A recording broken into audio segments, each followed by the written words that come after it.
Hello, fellow YouTubers. How you been? Hi. It's been a while. But we'll do that some other time. I actually wanted to do a little video, kind of reviewing, talking, and all that sort of fun sort of stuff. After this game, Dragon Quest XI, there, which is the Sugisari Shitokyo Tomete. Yeah, I got it for the PS4, and I played through it, and I just beat it about a couple days ago, so I let it ferment in my head and whatnot. And I wanted to talk a little bit about this. The game is fun. I enjoyed it. I liked playing through it. If you followed me on Twitter at all, I had some very high superlatives about it, saying it was wondrous and all this sort of fun stuff. It is a continuation, probably, of the same awe that people felt when they first played Dragon Quest VIII. Or, it would have been... There was no warrior by that point, it was just Dragon Quest VIII. But, I kind of feel that that's going to be the case with this game if you play it on the PS4. I don't have the 3DS version. I've heard it's pretty nifty. There's some differences that's not in the PS4 version. So, yeah. Now, I'm going to try to tiptoe around this as best as possible without giving any sort of spoilers. I don't want to spoil anything about it. I don't want to be that guy. As dusty as my channel may be, I don't want that kind of attention. But,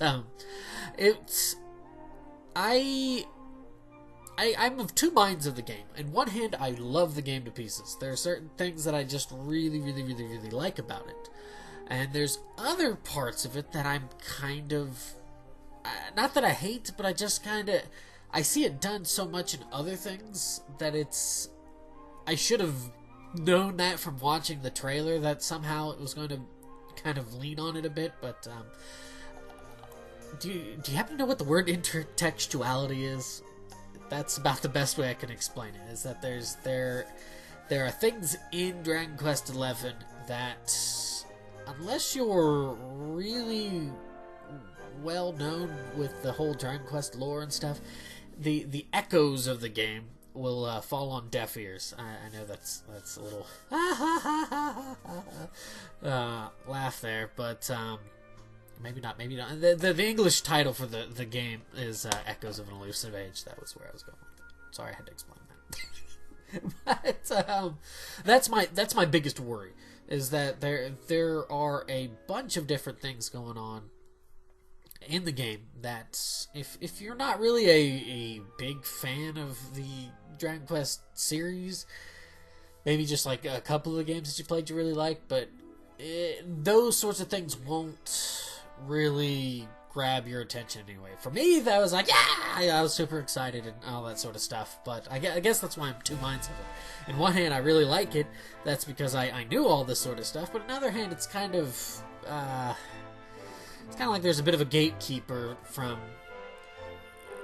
Not to say that you can't enjoy the whole game as it is, but it might lessen some of it, maybe. I mean, not necessarily, because you might like the game for other different reasons. I will say that the story for the game itself, there are some nice twists and turns in it. That's why I really like Yuji Horyu's work on it. I don't know how much in-depth he is, because I want to say he's a scenario writer for it. Still, thank you. But how much of that is strictly just solely on him, I don't know. But what is in there are really nice twists and stuff I really liked. It was good. It was enjoyable. I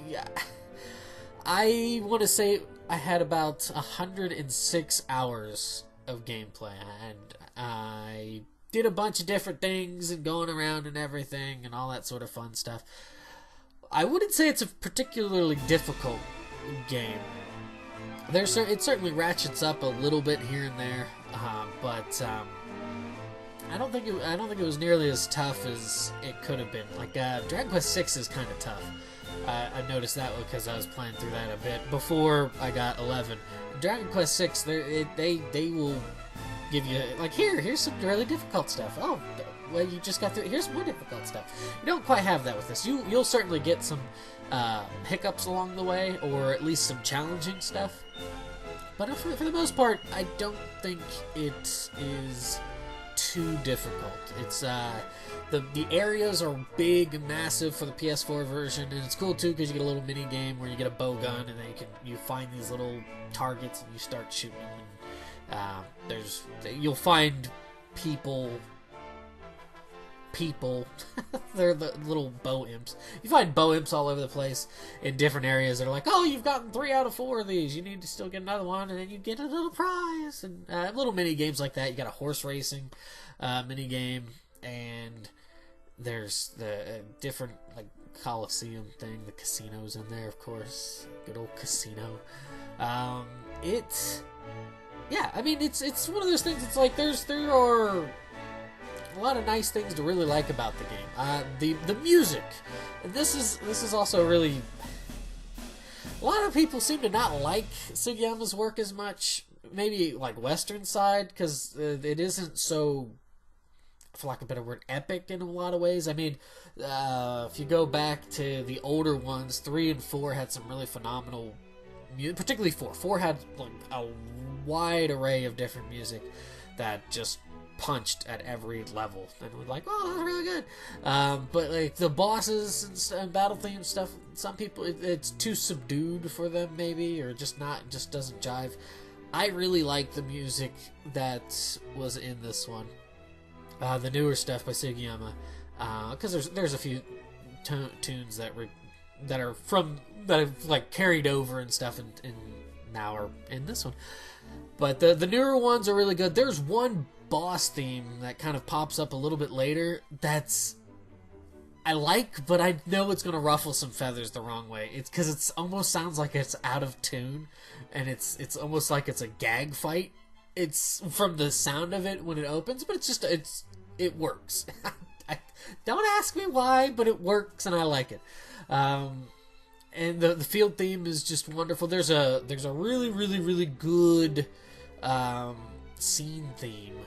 There are 2 of them in particular that I can think of. I don't know what their titles are, but and they both convey a very, I kind of just down and out sort of feeling and stuff. And and I really like it. There's one in particular, but I can't mention it because I don't want to spoil the game. So, at all, really. But if you're a Dragon Quest fan and you've either grown up with them or you've played them and you just really enjoyed it, I think this will be a one that might really, really hit well. But if you're kind of, in and out with them, and you're like, I kind of like this one, you might still like it in a certain aspect, but maybe not so much with some of the other stuff that pops up in it. But I don't know. I really liked it. I thought it was great. Yeah, it was fun. It was fun. Would I put it in my like top 5? Somebody had asked me if I like dethroned some of my top ones, and I should probably make a video about that because I think I tried to way back when, but I never really did good with it. But I don't think it's so. I've said probably top 3, but I don't know if I would quite put it at top 3. But it's still a really good game. It's just it's probably because I'm half really loving it and half not liking some of the aspects of it. But it's also me kind of trying to not like go super good about it or something. That sort of thing. It doesn't. It's good. It really good, and just it's got some things in it that I didn't really expect. Maybe I should have, but Yuji Horii kind of keeps it in there, and then you're like, and then sort of kind of turns it a little bit. And you're like, that's good. So maybe that's why I'm still sort of stewing on that a little bit and everything. So that is it. Yeah. Hi again. But yeah, that's a little chit chat there for Dragon Quest XI. So hopefully it comes out before too long so I can talk to more people about this and not be like, I gotta keep quiet. So thanks for watching. Have a good day and take it easy.